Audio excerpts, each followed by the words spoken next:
Week 14 did feature more quarterback injuries to quarterbacks I like a lot, and CJ Stroud and Justin Herbert, so big bummers there, but there were also some really fun games, especially a banger between the Ravens and the Rams, a game that featured actually some pretty key DFS takeaways. We're going to break down key takeaways across Week 14, including from that new-look Ravens offense. We'll talk about other role changes, other injuries to note, and take a look forward to salaries on the Week 15 FanDuel NFL DFS main slate. Welcome on into the Heat Check Fantasy Podcast. That's right here on the FanDuel Podcast Network and FanDuel Research. My name is Jim Saunas. I am a managing editor of digital media for FanDuel Research, here to take a look at the key takeaways from Week 14 in NFL DFS and take an initial look at the Week 15 main slate as well. We'll do all that for today here in just 1 second. But first, a reminder to make sure you're subscribed to the numberFire Daily Fantasy Podcast feed wherever you get your podcast. Tom Vecchio has you covered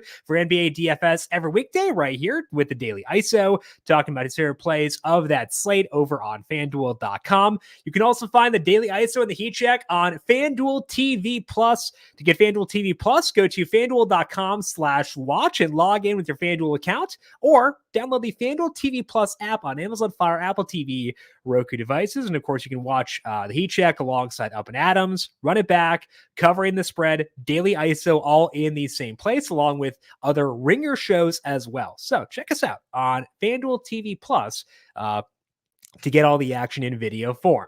Score early this NFL season with FanDuel, America's #1 sportsbook. Right now, new customers get $150 in bonus bets with any winning $5 moneyline bet. That's $150 if your team wins. If you've been thinking about joining FanDuel, there is no better time to get in on the action. The app is so easy to use. There is a wide range of betting options, including spreads, player props, totals, and more.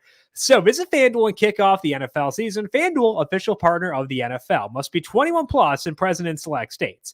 FanDuel is offering online sports wagering in Kansas under an agreement with Kansas Star Casino LLC. First online real money wager. Only $5 pregame moneyline wager required. $10 first deposit required. Bonus issued as non-withdrawable bonus bets that expire 7 days after receipt. See terms at sportsbook.fanduel.com. Gambling problem? Call 1-800-GAMBLER or visit FanDuel.com/RG in Colorado, Iowa, Michigan, New Jersey, Ohio, Pennsylvania, Illinois, Kentucky, Tennessee, and Virginia. Call 1-800-NEXT-STEP or text NEXT STEP to 53342 in Arizona, 1-888-789-7777, or visit ccpg.org/chat in Connecticut, 1-800-9-WITH-IT in Indiana, 1-800-522-4700 or visit ksgamblinghealth.com in Kansas, 1-877-770-STOP in Louisiana, visit mdgamblinghealth.org in Maryland, 1-800-GAMBLER.net in West Virginia, 1-800-522-4700 in Wyoming. Hope is here. Visit gamblinghelplinema.org or call 800-327-5050 for 24/7 support in Massachusetts, or call 1-877-HOPE-NY or text HOPE-NY in New York. Let's begin things here on a high note by talking about the Baltimore Ravens win over the Rams. Really fun game for both sides, and I thought the Rams played great in this game and had a chance to win. But let's talk about the Ravens, because there's some key takeaways for DFS on their side of the ball. Second game for the Ravens, no Mark Andrews, and the Ravens funneled work to Odell Beckham, Zay Flowers, and Isaiah Likely. Lamar Jackson, very efficient on those throws as well. Beckham and Flowers both had 10 targets. 6 were deep for Beckham, easily his most this year. Likely had 7 targets. We talked on Thursday about how well Beckham has played when healthy and on the field this year, and that showed up on Sunday as he had 97 yards receiving. To me, if we are ranking out stacking partners with Lamar Jackson right now, it's going to be Odell Beckham #1, surpassing Zay Flowers. And honestly, Likely is 2 because he fills tight end. Flowers is 3rd, but still very much in play. They get the Jags Sunday night, very fun game there. And if you're looking at the single game slate there, that's how I'd rank them. Is Odell 1? I would put Likely 2. Well, I guess the tight end part doesn't matter there because it's any flex. So we'll go Zay Flowers 2 for single game, Likely 3 for single game. But all 3 are really, really fun. And I think that the Odell stuff is kind of sticky just because, again, his per snap and per route numbers this year have been very, very good. So I've not been an Odell guy for years, like more than half a decade at this point. I am right now, and we'll happily be back on him for that single game slate on Sunday. In the backfield, Keaton Mitchell's role remained pretty stagnant.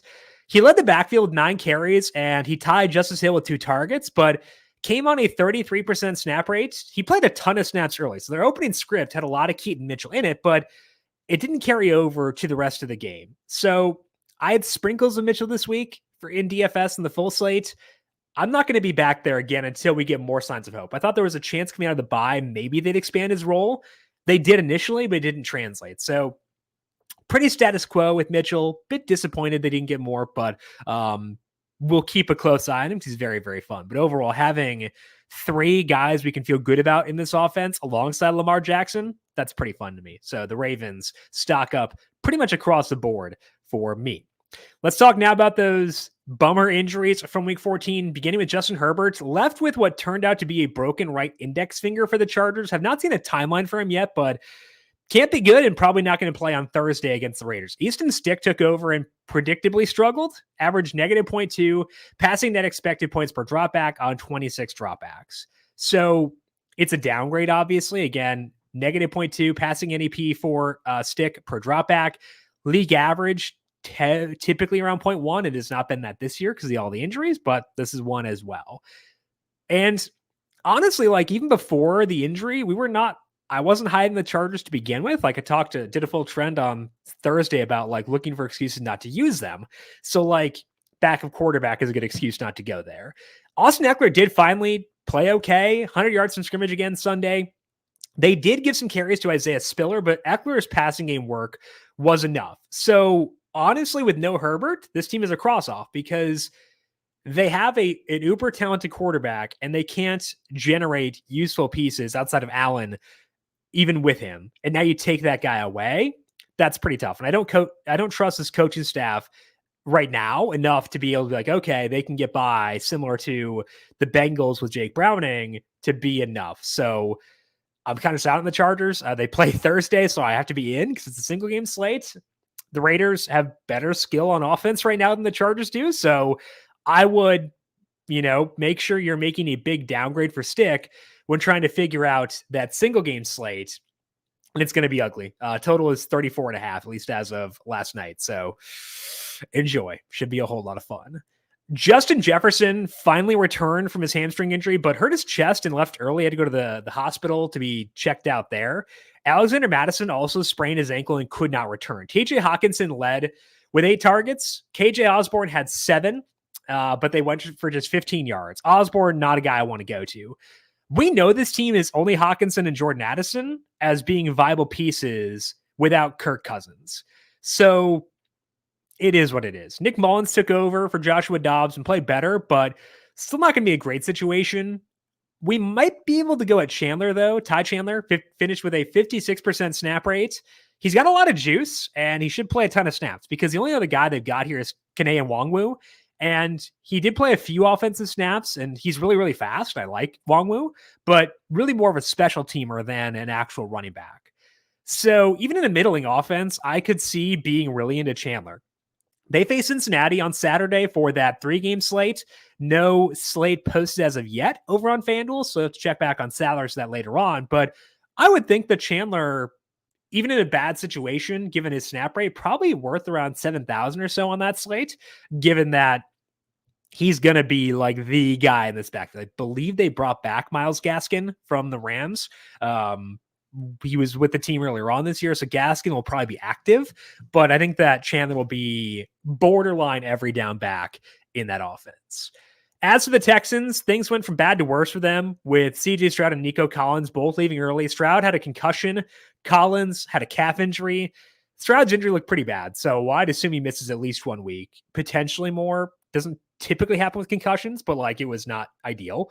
And Collins had a calf injury earlier this year, so I'm going to assume he's going to miss time as well. While Stroud is out, everybody on this team is relevant for DFS. If Stroud gets back, I'd have interest in Noah Brown. Like, I think that's fine. 2 more deep targets for him Sunday, and he's been effective on those deep throws this year.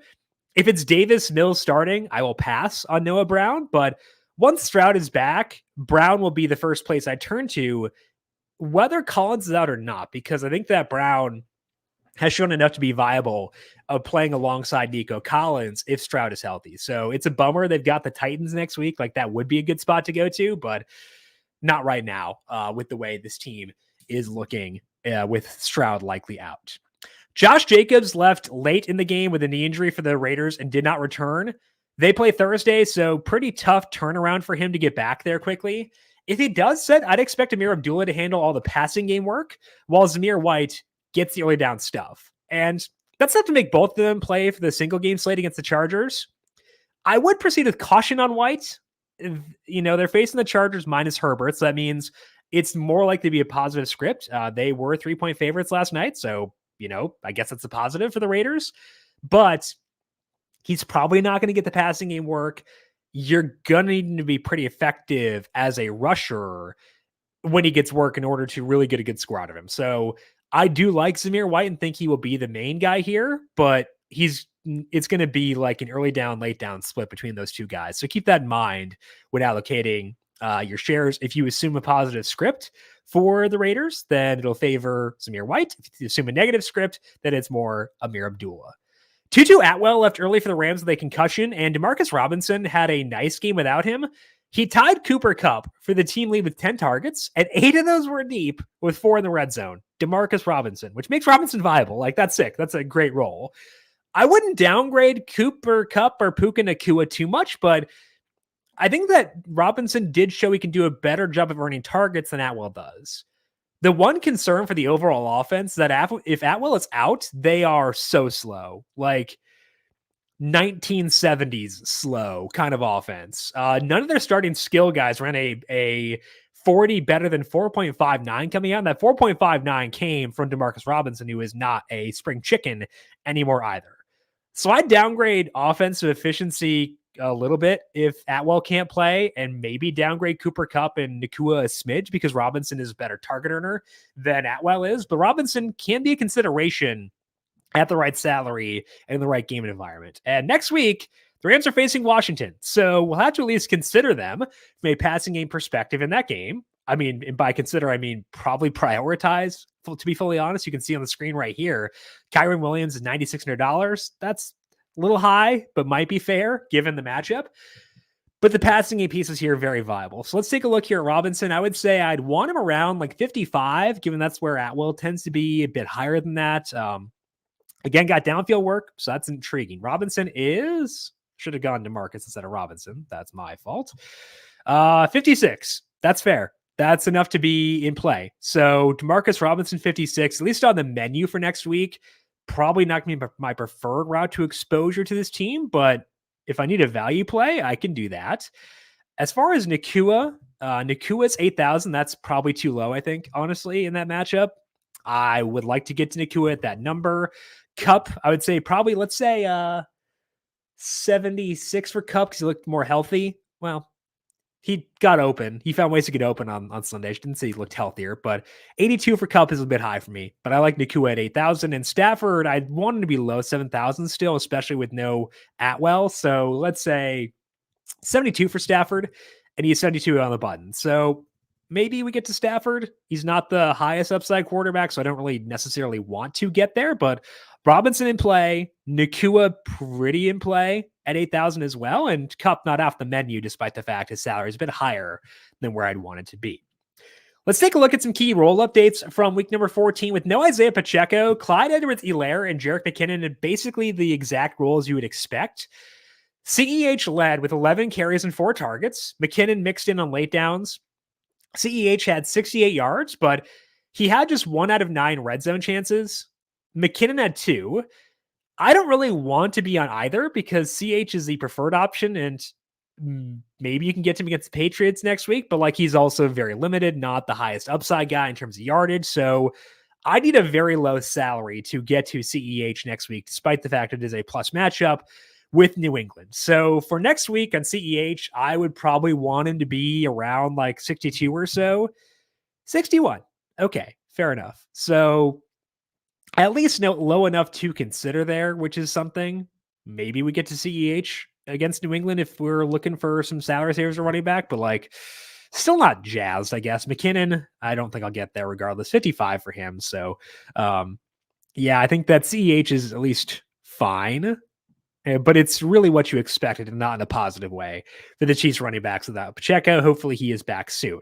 It does help, though, that Rashee Rice keeps solidifying his role. He had 10 targets again on Sunday. He has 10, 9, and 10 targets the past 3 games. And they said entering that third game that they wanted to do a better job of getting their good players of football, and they've proven that Rice is one of those guys. Rice did lose a fumble, but they went right back to him on a screen the next drive. So I don't think there'll be any ramifications of that fumble for him. So he's a really fine way to get exposure to this offense, and he's getting a good role. Not a lot of downfield work for Rashee Rice, which is annoying, but still in play. So next week against New England, again, that defense for New England played pretty well on Thursday. Hasn't been as good overall this year, playing better recently. I would say in that matchup, very low total, but heavy spread in Kansas City's favor. I would still want Rice around 67. I paid 63 a lot this week for him, but 67 I think is about fair for him. He's 65. So again, Rashee Rice, very fine with him as far as a mid-tier receiver. Don't mind that. Don't mind CEH at 61 as well. So Rice, the preferred guy over CEH at their respective salaries, at least for me, for next week against New England. Even with Dawson Knox, or so let's talk about the backfield for the Bills first. James Cook went over 100 yards in scrimmage for the 4th consecutive game on Saturday or Sunday, which is impressive. He had 141 yards on 10 carries and 5 targets. He has been getting a lot of passing game work since the Ken Dorsey firing, and this is something they talked a lot in the broadcast, which says to me that that's what Joe Brady and Sean McDermott are telling the broadcasters in the production meetings, because they've mentioned it like in multiple broadcasts so far. But in those games, Cook has 4, 7, and 5 targets, and he's making it look good. And that's awesome because we need yardage to get both a better floor and a better ceiling in DFS. But Cook is still getting no red zone work. He had 0-7 red zone chances this week. So Cook is doing enough to be in play, and he can score long touchdowns because he's getting creative targets. It's not like he can't score, but it does hurt him quite a bit to not get that work inside the red zone. Now, next week, the Bills face the Cowboys on, hands down, the best game on the main slate. So we're going to want to at least take a look at James Cook. This is not something I've done very often recently. So I know he was in the low 6,000 range this past week, or 66 potentially this past week. I would say, given the red zone woes, I would still want a salary around 7,000 in order to be considering him in this matchup. And his salary is 72. It's a little bit higher than I would hope it would be. It's not egregious by any means, but at 72, you really do need a touchdown to come through. So I will give him consideration at that number. I'm not committing to using him there, but it is at least something. So James Cook, a guy I'll have a close eye on for that really fun game on Sunday against the Cowboys. Now let's talk pass catchers here. Dawson Knox came back, but Dalton Kincaid maintained a very nice role. He had 9 targets, which ranks second on the team behind Stephon Diggs. That was a 22% target share for Kincaid. Gabe Davis airballed on 2 targets. Davis will still have upside, but this does increase the odds that he whiffs. I think Kincaid can still be pretty held neutral, though, which is good. And he's earned a legit role in this offense. So, again, premier game on next week's slate. Guy who's getting 8 targets, maintain that role despite the fact that Dawson Knox is back. And we want to tie our tight ends to good game scripts or good game environments. So I would say Kincaid probably worth around $6,100, and he's 56. Okay. Apparently got banged up. Don't recall seeing that late in that game. But Dalton Kincaid, if he's okay to go, $5,600, very fair salary for him on the week 15 main slate for that very fun game against the Cowboys. Zach Wilson regained the Jets starting role, and he dealt in this game. He averaged 0.28 passing net expected points per dropback, which is probably the best game of his career. And if Wilson can sustain anything close to that, it will make Breece Hall and Garrett Wilson both viable. Wilson led the team with 13 targets for 108 yards, and Hall had 9 targets on top of 10 carries. Those 2 guys are very talented, and they get very good usage. We just need acceptable quarterback play for them to be good enough to be in play for DFS. And we got that here for once. They're on the road taking on the Dolphins next week. They're big underdogs, as they should be in that game. But I think that there's at least a path to upside now if Zach Wilson can be somewhat remotely competent. So I would say for Garrett Wilson, appropriate salary for him, let's say $7,000, and he's $6,900. That's not terrible. I can potentially live with that as a bring back if I want to stack the Dolphins in this game. For Breece Hall, tougher script for him. I know he gets a lot of passing game work, but still we do prefer our backs in more neutral scripts. So I would say for him, probably still $6,600 for Breece Hall. He's 75. That's all right. That's pretty high. So not as high at Hall at his respective salary, but maybe if you think the Jets keep it close, he's good. I think it's more so about Garrett Wilson at 69 as being the primary guy I want to turn to when getting exposure to the Jets offense in their game against the Dolphins. With no Christian Kirk, the Jags gave 12 plus targets to all of Zay Jones, Evan Ingram, and Calvin Ridley. Ridley and Jones both had 5 deep targets. Ridley had 3 in the red zone, while Ingram had 2. Parker Washington, 61% snap rate earned, just 4 targets though. Ridley had 53 receiving yards, but I understand that when you're facing the Browns, we're not going to get huge outputs out of a receiver. Ingram was the guy with the huge productivity, and I think we need to be high on all these guys with Christian Kirk on IR, including Zay Jones. And Trevor Lawrence looked healthy enough for us to trust this offense a bit more. I think all 3 guys will be great for the single game slate against the Ravens on Sunday night. I like Ridley's upside there, so I don't know if I can go like contrarian MVP for Ridley in that game because you got Lamar Jackson there and you're probably going to want to go Lamar at MVP, but Ridley's upside will be pretty fun. He's a guy I'll want to get to for sure for that Sunday single game slate. And Zay Jones, the value play, Ingram, all those guys, very viable with no Christian Kirk in the mix there. Joe Mixon had a big game for the Bengals, but so did Chase Brown. Mixon had 125 yards on 21 carries and 4 targets, but Brown had a long touchdown. He had 8 carries and 3 targets. Brown had not had multiple targets in a game before this one. So Mixon is finally showing life, but Brown is deserving of more work, given how well he's played. That's a risk for Mixon, which does hurt his floor. But I don't think it hurts his ceiling, which had been the biggest issue for Mixon so far this year. Because if they keep the roles the same, then Mixon has, as he's shown, the past 2 games, at least a path to a ceiling. So I'm finally receptive to Mixon in tournaments, which I've been trying to avoid him throughout this year. It does help that we've seen the Jake Browning-led offense be efficient now for 2 games and not terrible against the Steelers, despite the fact they scored just 10 points there. They're facing the Vikings on Saturday. I think that I'll want to be on Mixon there, given that they are at home, 3.5-point favorites facing Nick Mullins. That's a good enough spot to be on Mixon, but I don't want to go too hard just in case they decide to get Chase Brown more in the mix because he's been very, very good when he has gotten chances so far this year. Zeke Elliott was a full-on featured back for the Patriots with no Ramondre Stevenson. He had 22 carries and 8 targets while playing 91% of the snaps. Zeke had 140 yards, half of which came through the air. He also had 3 out of 4 red zone chances. So I have avoided this Patriots offense the entire year, which has been a very good thing. But I don't think I can do that anymore as long as the salary for Zeke is appropriate. Facing the Chiefs on Sunday, with how the Chiefs have played, maybe that's more of a neutral script than we thought initially. So let's play name that salary on Zeke Elliott. Featured back, bad offense, pretty low total, pretty tough script as well. I would say appropriate number for Zeke Elliott, all those things considered, would probably be like $6,800, and he's 65. So I think we've seen enough where Zeke is in play in week 15 on the main slate against the Chiefs. There are risks tying assets to this offense, but, when they're going to get out all the work and look kind of okay doing it, that's enough to make them viable. So Zeke Elliott in play for DFS in week 15 in the year 2023. What could possibly go wrong for us with that? So love to see Zeke back in our lives once again. Drew Lock filled in for Geno Smith this past week, and he honestly wasn't awful. Lock averaged 0.08 passing net expected points per dropback, so pretty decent. The Seahawks were in that game for a pretty long while, but they just didn't run a lot of plays.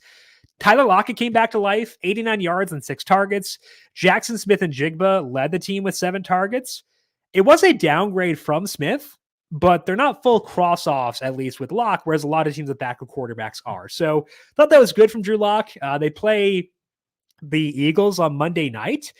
We'll see if Gino's able to go there, but even if it's Drew Lock, we can at least be somewhat okay with Seahawks pieces in that game, just because of Lock looking okay.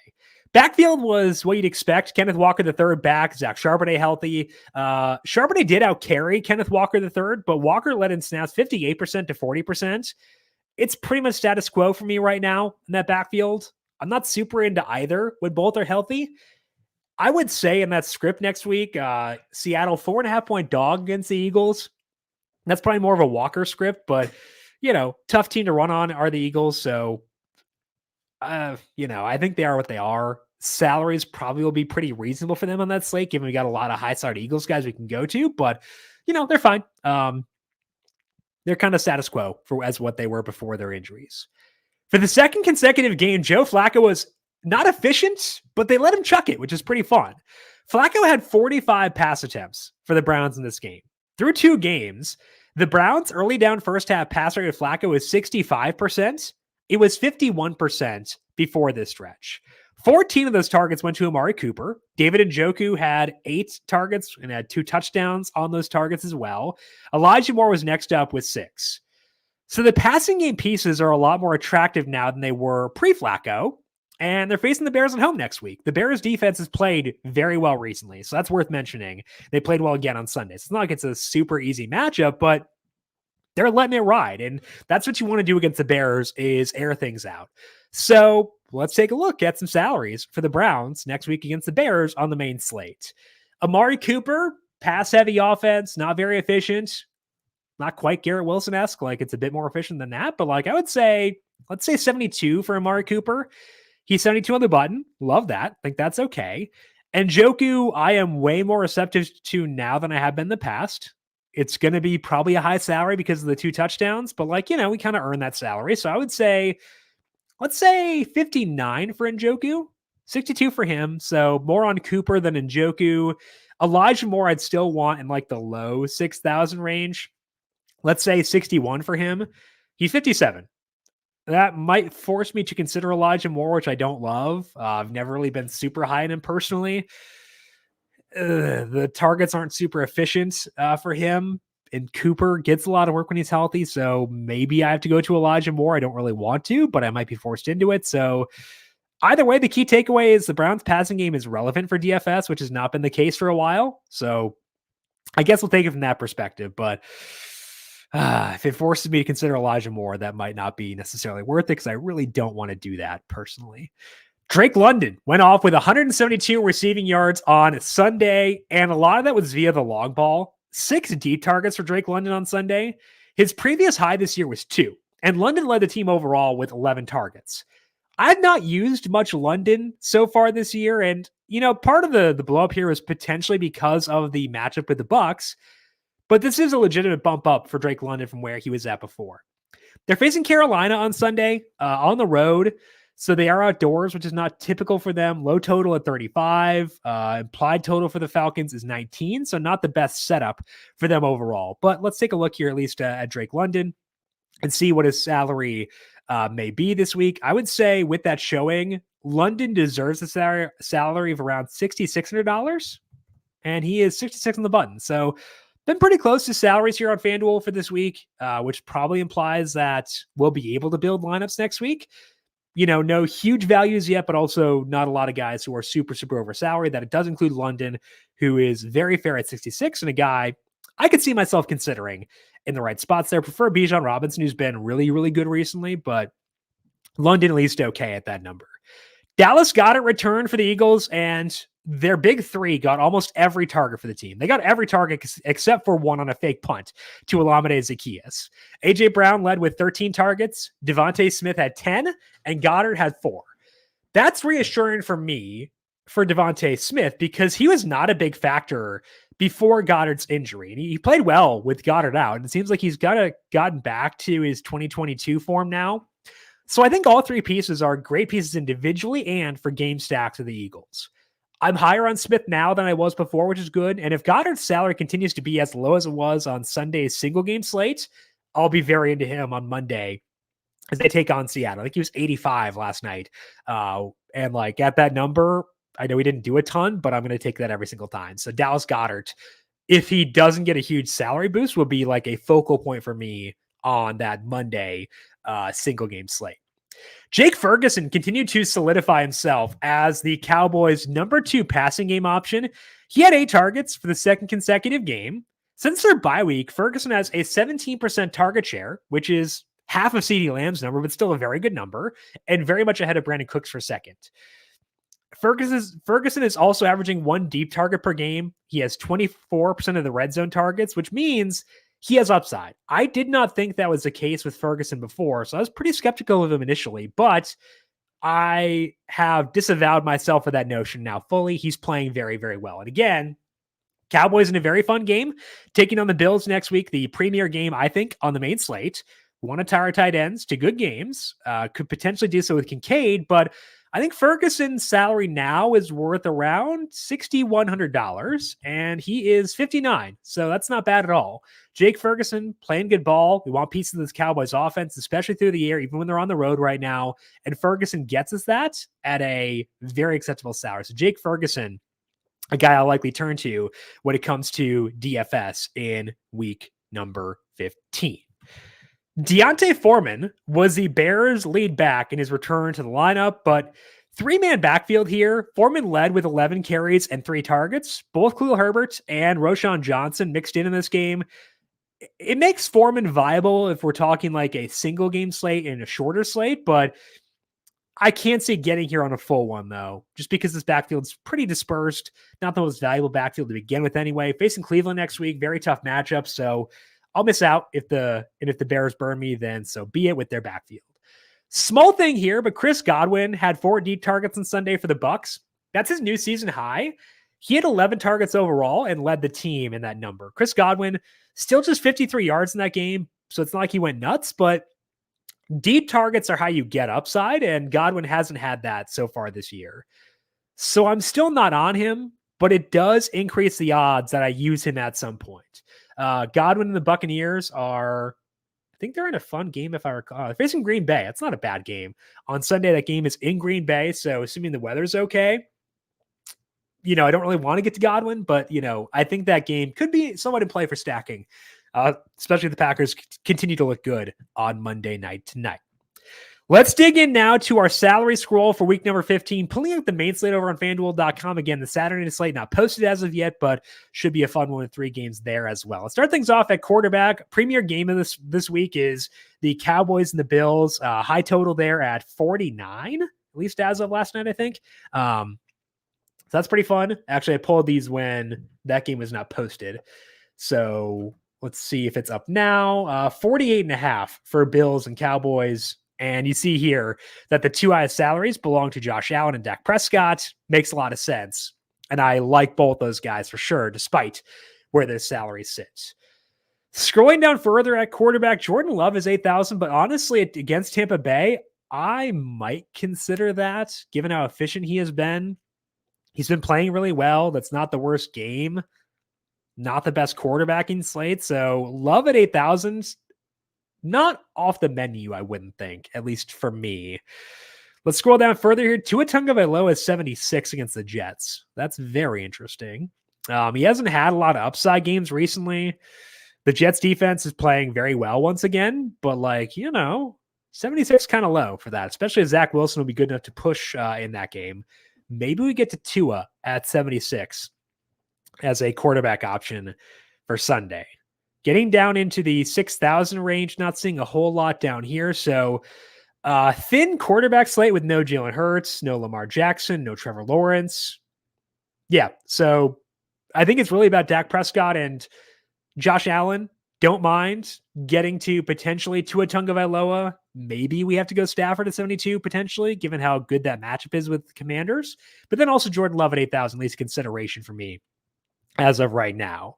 Moving over to running back. Already mentioned that Kyren Williams' salary is 96. A little high for me. I get it, but it's a little bit high. Bijan Robinson got jacked up to 86. I think that's a little bit high too. He's been very good, and I used him in nearly every lineup this past week. So it is what it is. But a little bit high there. Also, Devon Achane is 85. They are way ahead of that one. Curious what the distribution is between him and Mostert on Monday night, because Mostert got the most early down or the most first half work for the Dolphins in that game against the Commanders, but Achane is very good. So curious how those guys look following Monday night between Achane and Mostert in that setup. I like both those guys, but I want to see, because their salaries are very much not low there. Rachaad White keeps cooking. He's $7,600, not terrible against the Packers. Not great, but also not terrible. Maybe, okay. I got distracted because Tony Pollard is back down to $7,000. Taking on Buffalo. Buffalo's rush defense has been okay since the Matt Milano injury, honestly, like better than I thought it would have been. But Pollard at 7,000, that's pretty low. Rico Dowdle is getting work, but Tony Pollard still had an awesome role for the Cowboys on Sunday. Final workload for Pollard, 16 carries, 8 targets, 96 yards, 70% snap rate. Here we go again. Back on Tony Pollard at $7,000. What could possibly go wrong? If Isaiah Pacheco plays, he's $6,900. That's fine. I liked him a lot this week before he got hurt. They're facing the Patriots. I think they know they need Pacheco involved in the running game, so would like to get there if he's healthy. I do, again, still like Zeke Elliott at 65. Think that's a very fine salary for a guy with his kind of workload right now. So Zeke's a guy I would probably assume I'll be on this week alongside Pollard at $7,000. Looking down further at running back this week and not seeing much unless Aaron Jones looks okay on Monday night. His salary is 62. Don't hate that against Tampa Bay. Tough running matchup, but you can't get at them through the air. Also, Vita Vea missed this past week, and if he's out again, that could open up work for Aaron Jones. So I want to see what his workload, if he plays, looks like on Monday night. Deontay Foreman 58, not really intrigued by that. So to me, it's really about Tony Pollard 6,000 or 7,000, Zeke Elliott 65. I think those are the primary guys who stand out to me. At running back as of right now will probably be on Rachaad White again, and then want to check on the Dolphins tonight to see what that workload looks like. Shifting over to wide receiver and going to scroll on down here a bit. Deebo Samuel has surpassed Brandon Ayuk in terms of salary. Fair. Deebo 84. Ayuk is 78. So Ayuk's salary didn't go down. It's just that Deebo's went up. They're facing the Cardinals next week as big favorites. Hopefully Kyler can keep that game competitive because we can keep those guys involved later on. I don't think either Deebo or Ayuk is over salary, but I also don't think either is under salaried with where things stand right now. Wouldn't be shocked if I get to Mike Evans at 83. High salary, but like deserved. Probably prefer Puka Nacua though at 8,000, given the match with the Commanders. I like that one a lot. So Puka 8,000 indoors at home, efficient spot. I will probably be there pretty heavily. Chris Olave facing the Giants, not a high total game, but he keeps on getting a lot of work for $7,500. Let's scroll down a bit further, though. Again, I mentioned Mari Cooper, 72, not terrible. Jalen Waddle, 7,000. I think he got like 10 or so targets the first game against the Jets. Maybe we wind up there as a pairing with Tua Tagovailoa, and then Garrett Wilson's a bring back, 69. Don't hate that. Rashee Rice, 65. Mentioned that before. Still do like that salary for him this week. Taking on New England, not the best game to stack, but still an okay game regardless. Getting down further at receiver, Gabe Davis down to 62. That's fair, given the fact that he airballed again. But I think when I'm stacking that game, I'll still be on Gabe once again this week. You can get at the Cowboys with outside receivers. They can get some work against them. So I'll be on Gabe. It's not the best setup, but not terrible either. Jaden Reed is 61. Taking on Tampa Bay. Want to see what his workload looks like on Monday without Christian Watson, but I like the way they use Reed in the red zone. They seem to want the ball in his hands, so don't hate that at 61 for Jaden Reed. Down further, again, Elijah Moore's 57. That's fine. I don't love him, but I don't hate it either. Demarcus Robinson, 56, kind of the same thing. And not seeing much unless Jalen Hyatt indoors, maybe, depending on what his role looks like this week. I think Marshawn Lattimore still has a couple more games on IR, or maybe one more at least. High at 54, though, if DeVito continues to look his way, Jalen Hyatt indoors could be somewhat fun there as well. Don't see a whole lot else at receiver. So I think the guy who got me most excited was Jaden Reed at 61. Do not dislike Rashee Rice at 65. Waddle 7,000. Puka Nacua 8,000. The primary guys catching my eye right now. Travis Kelce's salary is down to $7,500. I know the Chiefs have not been great. I know that game is not great, but like it's also Travis Kelce, and he's still getting a lot of work. He's getting good yardage still. So I'm kind of into that. Kelce 75. We know Bill Belichick will put an emphasis on stopping Kelce, which he should, but that's not a terrible number for him. George Kittle 68, also not terrible. Trey McBride 66, taking on San Francisco. I don't tend to use tight ends against the Niners a whole bunch, but like, good workload for him there. Jake Ferguson 59, exposure to Bills Cowboys. I am on board with that. Kyle Pitts 57, good workload for him. Still not, I guess not actually the best workload because he did lose. I think he had fewer targets than Jonnu Smith in that game. So maybe not on Pitts at that number.